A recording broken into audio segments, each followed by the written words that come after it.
Hello. Hi. Yeah. Hello. So, first things first. First things first. Digital Africa. What is it about? First things first. Digital Africa. What is it about? So Digital Africa is an initiative that was launched by the French President Macron in 2018, with a vision that only made in Africa digital innovation can foster inclusive development and support new collaboration between Africa and France through youth, through entrepreneurship, through digital innovation. So that means that our mission is to equip African tech entrepreneurs with capabilities to design and scale groundbreaking innovation for the real economy. It's very important for us.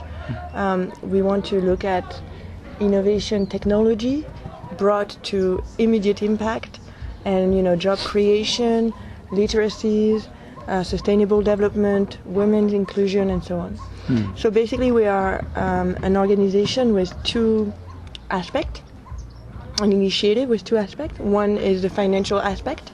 So it's run by our partners, the group AFD Proparco, and we represent 130 million euros investment for African startups operated by AFD Proparco. So we have different funds and different financial products and offers. And the other is a non-profit organization, Digital Africa Association, whose CEO and COO are myself and Aphrodice. And the organization has three major focus areas. One is to support startup with a high potential for impact.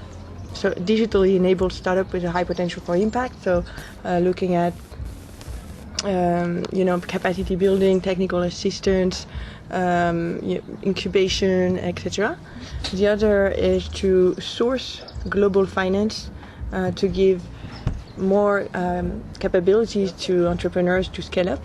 So here we're talking about both the funds that Digital Africa represents, so we're sort of like fast track to funds that Proparco and IFD are operating, but also giving access to communities of VCs and like leveraging existing investment to develop more co-investment and support more entrepreneurs, and also identifying investment opportunities and packaging them. So, for example, with a ranking of the best seed entrepreneurs and the best early growth entrepreneurs. And last but not least, which is also something very important for us, we are focused on supporting the innovation policies towards sustainable and inclusive digital ecosystems.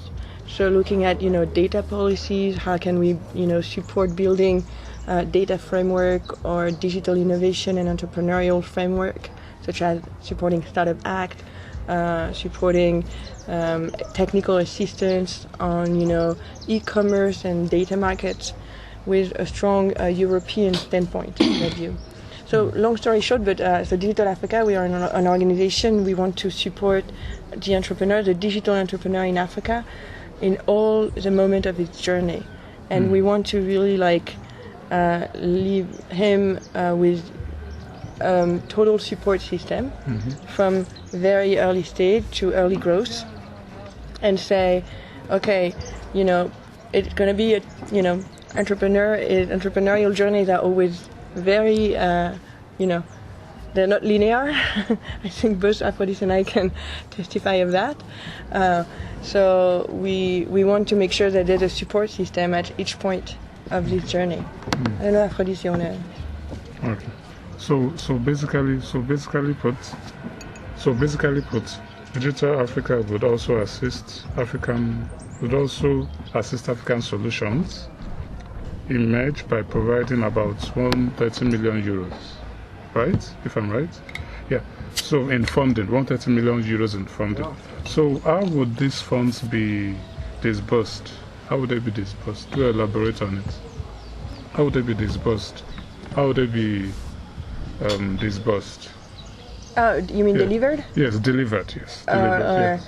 So the investment, you mean? Yes, the investment, Okay. the 130 million euros, yeah. So this is where Proparco, so in the French system for investment and supporting investment in Africa, so it's the group AFD, the French Bank for Development, and the subsidiary in charge of private sector is Proparco. So Proparco is an organization, it's a bank that will make investment or loans for private sector's company. So they have different instruments, but for their venture capitalist activity, which is pretty recent, I would say, there's different funds. So there's fund of funds, of course. So you have two strategy, direct or indirect investment. We have, in the past, Digital Africa represented 65 million euros investment, split across 40 million in venture capital, 20 million in venture capital, 15 million in early stage grant run by AFD, not Proparco, because when it's grant, it means that it's just subsidies. And then 30 million run by for like let's say more late stage, so Series C to later stage, like more like looking at private equity. So anyway, so that's to explain that Digital Africa is what we're doing now is basically creating a fast track access, creating a pipe, being a pipe of pipes. So we don't, what we're looking for is really to support our partners in the capacity to identify and either co-investment opportunities, so working with other funds, or identify direct investment opportunities. Interesting. So, since Africa is a continent of 54 countries and quite big, a population of over 1 billion, how would Digital Africa promote inclusiveness, and how would it and sustainability? So, thank you very much. We have many strategies. The first one is to work with existing partners, regardless of the borders. So, like we work already with different partners who are in who are in many countries. That one. Second, we have a program called Connectors to be launched soon. And the connectors will be like our people who will be on the ground to help us to know what are the opportunities there, what are the challenges there, how can we help. So as Stephan said, we are a pipe, like we are coming to make sure that we make smooth the path of entrepreneurship on a continent. Like a conduit. Like a proxy also. Yeah, exactly. We're like a meta network. So how does Digital Africa intend to support and impact digital startups on the continent? Sure. We have many ways of supporting entrepreneurs. There are different programs we are putting in place, like a platform where entrepreneurs will be exchanging the experiences, trainings, and even, by the way, to help them to be investment ready, but also even the fact of having access to finance. Because sometimes in Africa, someone starts something and he has a great idea, but he doesn't even see the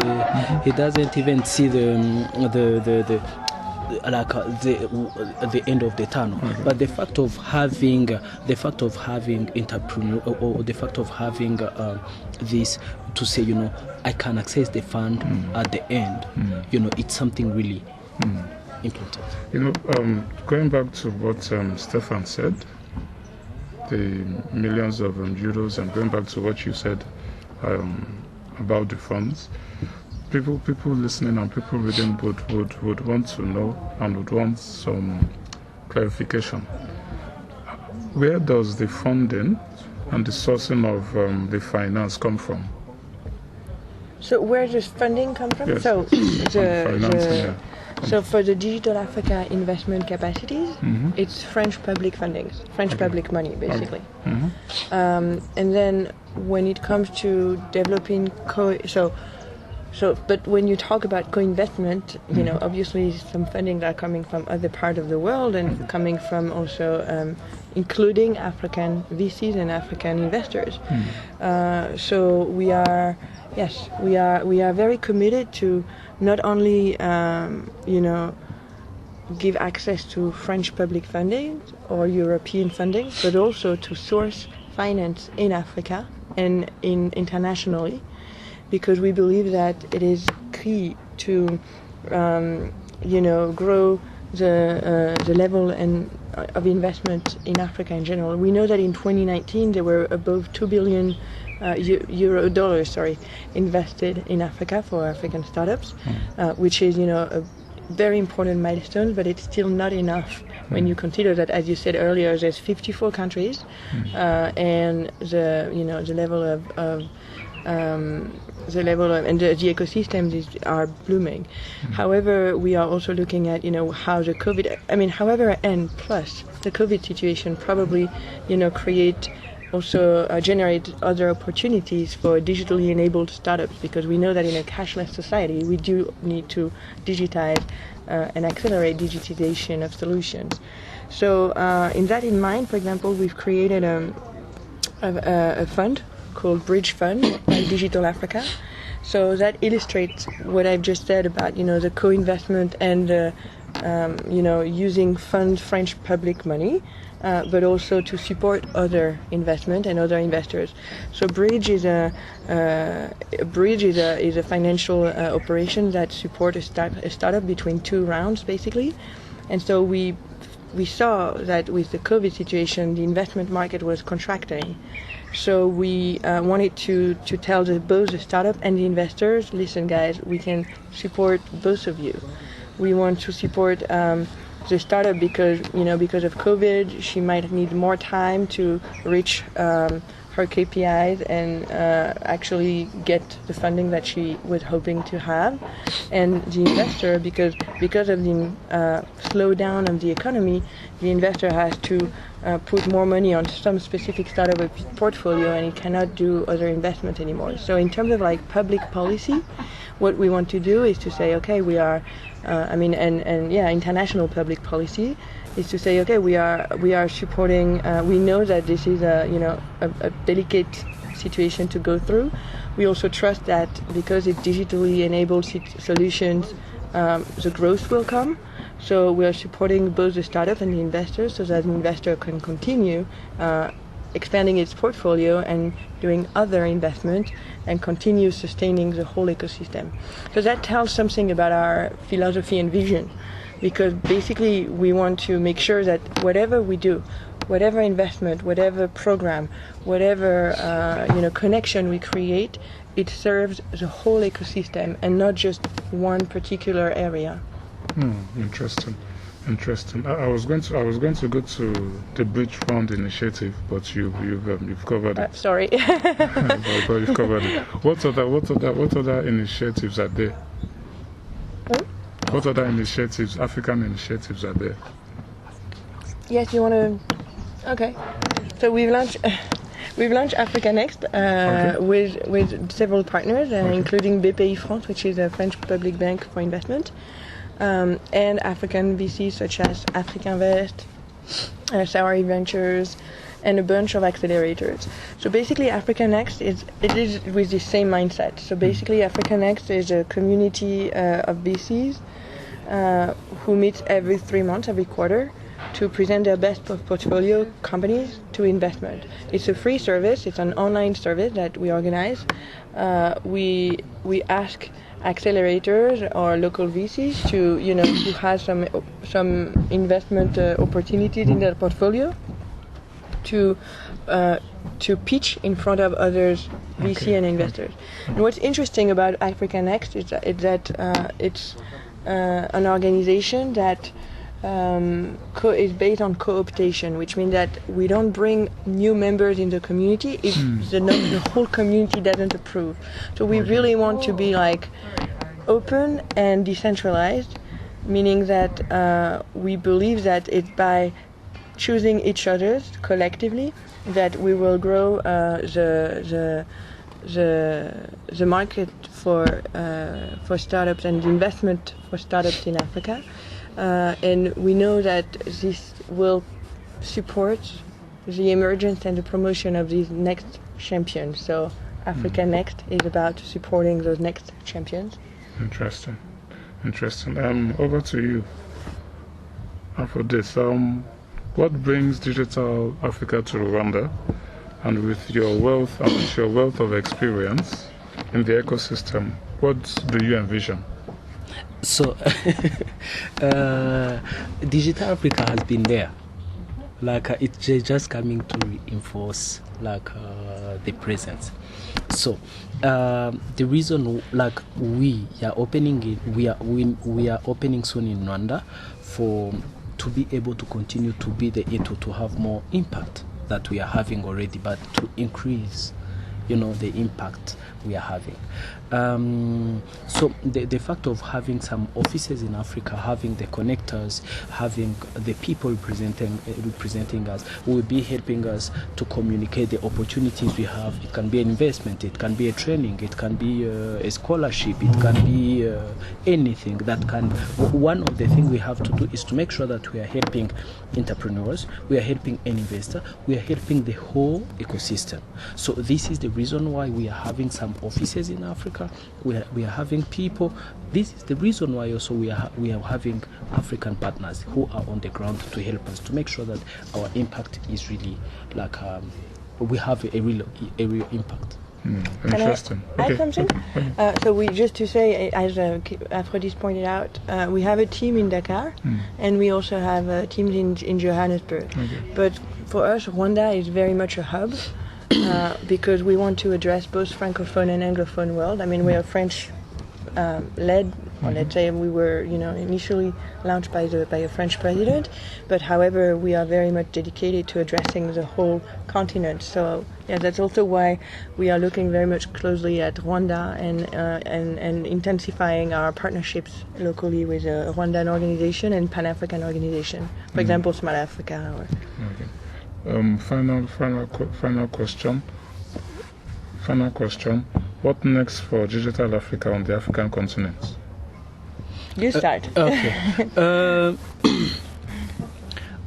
One of the things is that we are the entrepreneurship ecosystem is new and growing in Africa. We are coming to make sure that we are contributing to that. Second is to give apart contributing is to make sure that we are added a plus to access finance, to access training, to access why not we train people who can be the future employees, or why not future entrepreneurs. And now we are opening we are reinforcing our presence on a continent. What it will help that now our presence, the opportunities are going to be many. Multiply. Yes. Okay. Yes, I think so what's coming next for Digital Africa and for all the ecosystem? So for Digital Africa, we will be releasing our white paper by the end of the year, and that is really what we want to that will show up our objectives for the next 2 years and say, okay, we've been working very hard on trying to we're running pilot programs. We've run several pilot programs over the last 6 months. We've engaged with many stakeholders. We've discussed with a lot. We've taken into account the COVID situation.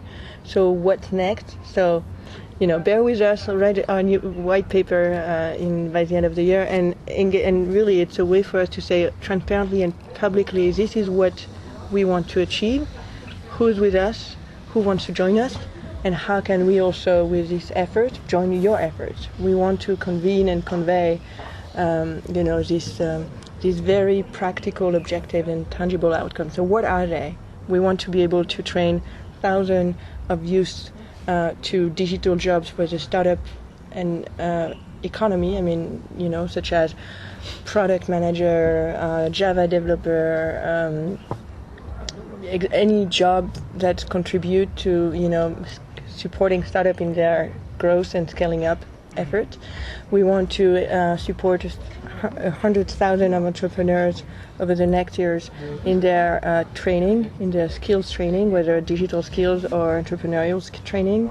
We want to contribute to the elaboration and the growth of several dozens of product made in Africa digital innovation, so whether hardware or software. We want to be able to say we've gathered hundreds of VCs and help them in support them in co-investing. So those are, and we want to obviously also say we have gathered people and supported several startup acts with our partners, Smart Africa, Innovation for Policy, etc. One thing that I would like to point out is that we are committed to results and concrete action, and we want to be judged on that. But we also have a strong philosophy that, digital entrepreneurship in Africa has a foot in innovation and in innovation and science. So we really want to participate to the development of a knowledge structure and say, made in Africa digital innovation is not made in China, is not made in Europe, is not made in the US, and it has its own KPIs, its own knowledge, its own science, and this is very much a driver also for us. Thank you very much for your time. Thank you.